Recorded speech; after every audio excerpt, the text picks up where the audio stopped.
Well, hi team, and welcome back to our John Maxwell's Becoming a Person of Influence. We're on session number 4 right now, and session number 4 will be our last session, our last video session together, which means that the next time we get together in our group, it will be the last time we get together. So thank you so much for being a part of this time and watching these videos and taking some great notes. I hope that you're able to press pause. It's the great thing about a video is that you can press pause whenever you need to, maybe jot down a few notes, maybe even rewind me, or if I say something that might kind of jog you and get you going a little bit there. So we're going to jump right into our last 2 points here on session number 4. The first one, and we're on point number 9 in your notes. If you don't have your notes, go ahead and pause me and get them. And if you have them and you're ready, let's go ahead and jump on in. Point number 9, an influencer empowers others. You know, the Walmart Corporation, you're familiar with Walmart, has its main office and headquarters in Arkansas. And above the main door, where its employees in the building come in every day, there's a sign, and the sign reads this. This is in your notes. Through these doors pass ordinary people on their way to accomplishing extraordinary things. I read this quote from Walmart, and I thought to myself, I said, wow, that is an empowering statement, isn't it? That is an empowering statement. I mean, ordinary people, just like you and me, who come to work every day, coming to work and getting ready and geared up to do extraordinary things in their group. If you want to empower people, there's a few questions that you have to ask yourself before you empower others. And as we go through these 10 quick questions, I want you to maybe make a little note or circle next to the one where you feel like you might need to kind of work on yourself. Okay, so let's jump on into the 10 questions to ask before you empower others. Number 1, do I believe in people and feel that they are my organization's most appreciable asset? Do you believe in people, and do you really, really believe that they're the most important thing in your group? Number 2, do I believe that empowering others can accomplish more than individual achievement? Simple. Do you believe this? That you can do more with other people than you could do by yourself? Number 3, do I actively search for potential leaders to empower? Are you looking? Are you looking for people? Are they there next to you that you just haven't asked yet? Number 4, would I be willing to raise others to a level higher than my own level of leadership? That's an interesting question. Would I be willing, number 5, to invest time developing people who have leadership potential? You know, leadership is a big responsibility, isn't it? And it takes time to develop others, so are you willing to invest that time? Number 6, would I be willing to let others get good credit for what I taught them myself? Kind of like putting them in the spotlight over you, right? Number 7, do I allow others freedom of personality and process, or do I always have to have control? Number 8, would I be willing to publicly give my authority and influence to potential leaders? Are you willing to tell other people that they're the leader and you're not? Number 9, would I be willing to let others work me out of a job? Leaders probably don't have much job security, do they? And number 10, would I be willing to hand the leadership baton to the people I empower and truly, truly, truly root them on? These are questions that you have to ask yourself if you want to become a better leader and want to learn how to empower people more. You know, one question that I get asked a lot is how do I keep focused when I have so many different distractions in my life? And I speak, I coach, I train on leadership and business. I run a profitable company design firm with my wife. I'm an investor. I volunteer heavily at our church. I mean, I got a new child on the way as we're taping this video right now, and that's the big question. How do I keep focused? People ask me with so many distractions, and I said it's simple. I said to the people ask me, this is the bottom line, is you have to have an assistant or at least help from others. It's that simple. You got to have help. As I started talking to people about my life and the people that are in it, I started thinking about, number 1, the people who help me out is by far my own wife. She's number 1. I mean, these are the people. She helps me do so many things. She's like my right hand. She shares the same office as me. She supports me in every endeavor. She is kind of like my backbone. We're attached at the hip, and that's how I get things done. You know, I'll think about my staff around me, a wonderful, wonderful staff, a small team of people who just take different responsibilities off of my shoulders, and even volunteers who do so much for me and take so much work off my shoulders as well. People who don't even get paid. Then someone said, well, gosh, you have so many people helping you, David. You know, from even your home wife. Well, what do you do? And I said, I do nothing. I guess I do nothing. I'm completely worthless.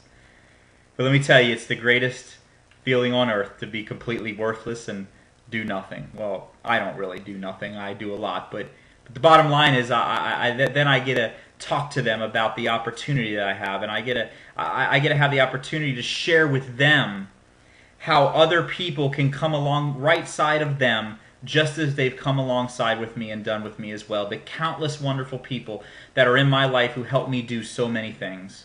I mean, there's so many great people to think of. And I talk to them about all the people around me who make such a big difference. And when I think about the people who make a difference, I remember my life and my times when I used to work at different churches when I lived in Los Angeles and back here in Palm Beach. You know, at the time when I was working there, I couldn't afford to pay anybody to help me out. I couldn't afford it. Heck, they couldn't even afford to pay me sometimes to do the job. So what I started doing was getting volunteers to use their gifts to help me. And some of you who know me recently know the different volunteer teams that I've built. Volunteers who had the gifts of administration. I would have these volunteers and they would come in because of their gifts and they would help me organize and they would help me process and file and just get my life together, if you know what I mean. Volunteers who love to clean even. There were those who loved to dust and clean, and they would willingly come in and clean once or twice a week for a couple of hours, and they would get the place ready for the weekend, and that was their heart. I had to build teams like that, volunteers who just loved to serve, who I had come in and use their gifts to take care of me and take care of my group. See, I realized that it's a lot more than just having a good assistant or having great people around you or an inner circle of people or even a good team around you. It's a mindset. You see, empowering is a mindset. And the mindset is basically this. Here's the mindset. You ready? The mindset is this. I'm going to be best at what I do if I do what's best. And I'm going to be better at what I do if I empower others to do everything else for me. That's the mindset. I'll repeat that if you want to jot that down in your notes. I'm going to be best at what I do if I do what's best. I'm going to be better at what I do if I empower others around me to do everything else. The power of empowerment is huge in the area of leadership and influence. And for you, it has to be huge as you're a leader as well.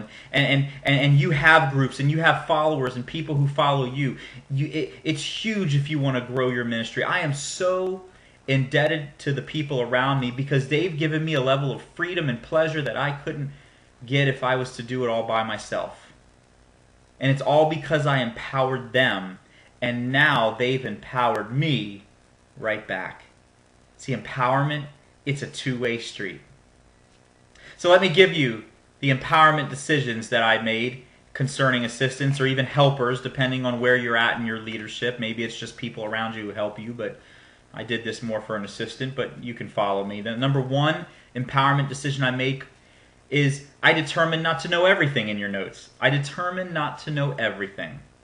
You must keep your mind focused on the goal, your mind focused on the higher prize. You can't do everything, you can't know everything. You got to always keep your mind focused on what you need to accomplish and let other people with their gifts come alongside you to support you. Number two, I learned that I determined not to know everything first. Problems, I believe, should always be resolved at the lowest level possible. They shouldn't come straight to you for everything. You have people in your life, you have other leaders that you lead, or you may have other people that can work with other people. You shouldn't always be the first person that comes to you. You cannot be the first. Sometimes you should be the last. Number three, empowerment decisions I made concerning help is I determined not to become the primary source of communication. So as I empower other people, I want you to go talk to those key players that I empower. Don't always come to me. Don't make me the primary source. I have a lot of people around me. I have people who are trying to email me that want to be my pen pal from around the world. I can't get to everybody, and I can't be the primary source of your communication. That's why you have to establish other people and empower other people so that when someone else needs help, they go to them first. Number 4, I determined to let someone else represent me. Who's your right-hand person? Who's the person that's going to answer the questions for you? Who's going to be the person that understands your heart and your values and what you believe in, who can speak and represent you? And number 5, I determined to stay within my strengths. Determine what I do well and turn everything else over to empowering other people. I always stay within my strength zone. I probably have 1 or 2, and that's about it. So what does empowerment mean? Empowerment means this. Number 1, empowerment means seeing the potential of the individual and proper fit for the job. So if you're going to empower somebody, you have to see their potential. Number 2, empowerment means saying words that encourage, equip, and empower that person. If you're going to empower them, you have to say the right things to encourage them. Number 3, empowerment means sharing your knowledge, experience, and influence with them. And number 4, empowerment means showing to others your belief in them and power given to them. That's what empowerment means. So what I would do is this. I would go back to the first 10 questions on questions to ask yourself before you empower other people, and find the 1 or 2 where you feel like you need to kind of work a little bit in your group. But I guarantee you, this is huge, guys. If you get the area of empowerment down, you will naturally grow your leadership from this lid right here up to here. And it'll be natural because you're going to have great people around you that you've empowered to do things for you. That's what a person of influence does. Moving on in your notes to number 10. Number 10, an influencer reproduces others. I love this quote in your notes. It says by John Craig, no matter how much work you can do, no matter how engaging your personality may be, you will not advance far in business if you cannot work through others. It's completely so true. You will never advance more than what you can work through other people doing. So we have these stats. 80 says in your notes, 85% of leaders attract followers. You can fill that in. 85% attract followers. This may be you. You're a leader, right? You probably attract followers. But while 10% of leaders attract other leaders, and only 5% of leaders reproduce leaders. These are true stats. So I thought to myself, I said, wow, that's a really low number. Only 5% reproduce their own kind. Well, we always attract a lot of people because we're leaders, so we're always going to attract followers, but very few leaders reproduce other people. So you ask, well, hey, how can I reproduce others? How do I do it? Well, let's look in your notes. How can I reproduce others? Number 1, model good leadership. It's simple. If you model it, they're going to see it. People do what they see. Number 2, how do I reproduce others? Provide leadership training. This is why I do classes myself, in videos, in groups, in lessons, and speak. Because I want to provide training to other people. You grow your company or you grow your group by growing your people. And you grow your people by growing yourself first. So it starts with training yourself and then reproducing that training to other people. So thanks for being a part of this training that you're in right now, because you're training yourself, but it's not going to go very far if you cannot reproduce it and train it in other people. Number 3, provide leadership resources. What do you provide for your people? Do you provide books? Do you provide emails? Do you provide articles? What are you doing to provide leadership resources to your people? Number 4, how can I reproduce others? Provide leadership experiences. This is a great experience that we've been on for the last few weeks, isn't it? So if you want to reproduce others, provide them another experience similar to this. Take them on the journey with you. And number 5, how can I reproduce others? Create a growth environment. It's as simple as that. Create a growth environment. If your environment that you're in and that you've created is conducive to growth every day, all the time, you will be reproducing who you are. So what does a growth environment look like? What does this look like? Well, are you ready for it? Because we're going to talk about it right now. In your notes here, a growth environment, number 1, is a place where others are ahead of you. This is where other people are better than you. So you never want to be at the top of your class. But you say, well, David, my mom always told me that I had to be the best in my class, that I always strove to be number 1. Well, here's the thing about that, and here's what I know. When you know more than others in the room, it may be time to go to another room. You can't grow if you're the best. It's as simple as that. And if you're going to be a leader, you have to grow and consistently grow. So don't be at the top of your class. If you're there right now, get into another class. Number 2, growth environment is a place where you're still challenged. You're still challenged. You're over your head, and you're excited about that. See, when you're given a position in life that's over your head, 9 out of 10 times you're probably going to drown. If it's over your head and you can't handle it and you're handed that position, you're going to drown.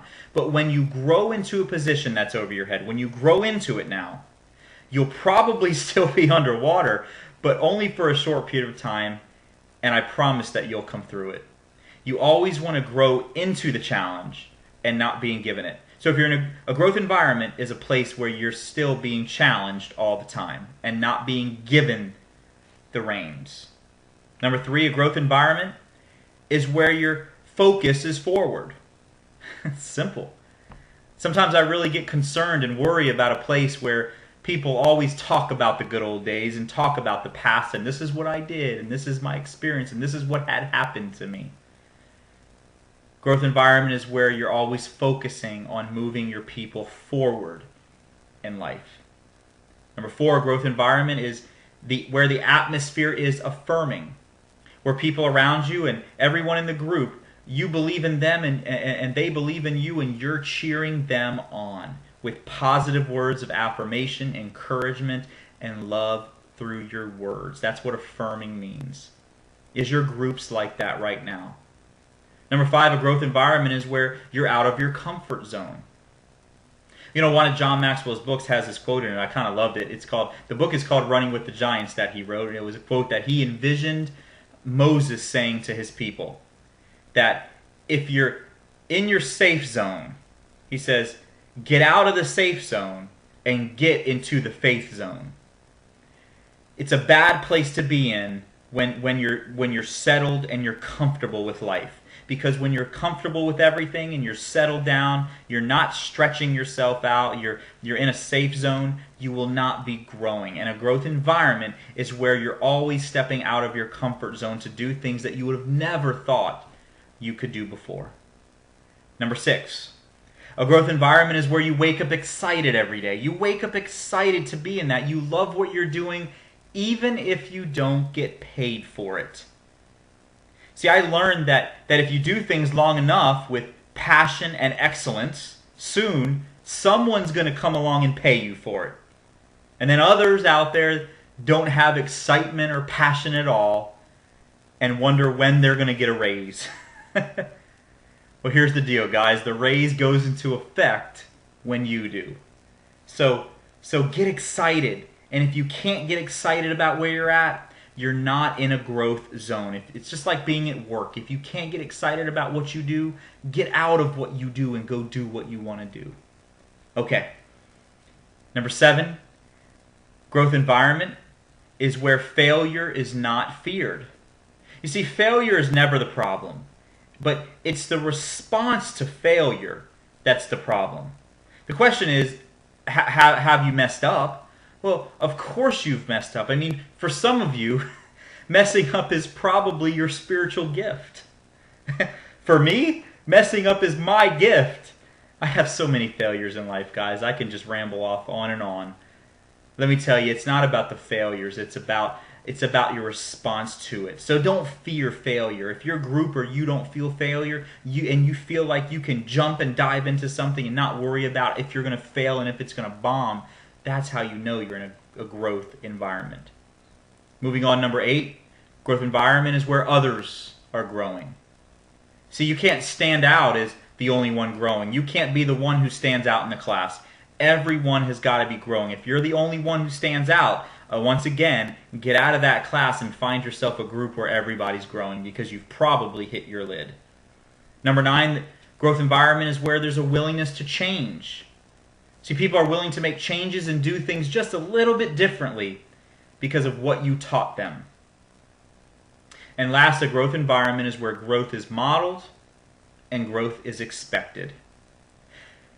And this is where we're going to end our time together. A growth environment is where growth is modeled and where growth is expected. We expect it, we model it, and therefore we have it. You can't have growth if you don't model it. And the question for you is, are you modeling growth in your groups? Is your group conducive to growth? Do you expect growth out of your people? Because if you don't model it yourself and you don't expect it out of your people, you will not have it. If you want it, you will be influencing them, and you will be reproducing others just like you. So that's the end of our time together. We've went over 10 major keys and practices of what an influencer is. I would encourage you to go back and reflect on all 10 of these principles and practices. Because remember, reflection it turns your experience into insight. And dare I say that insight makes change possible. And you can't change without insight, and you can't gain insight without reflection. So it all starts, guys, follow me now, with your reflection on this study. You've had 4 videos. You can replay them as often as you want, and you've got great notes. You can go back and look at them as much as you want, but don't let this time end, okay? Keep it going. Keep reviewing your notes. Find the golden nuggets. Find the priority, the 1 or 2 that you want to hit right now. Start making changes. Start gaining insight into that, and I guarantee you change will come. You will increase your leadership lid. You will be a better influencer and a better leader for it. So we'll see you at the next group, and thank you so much for joining us on this great experience and this great journey of becoming a person of influence. We'll see you soon. Bye-bye.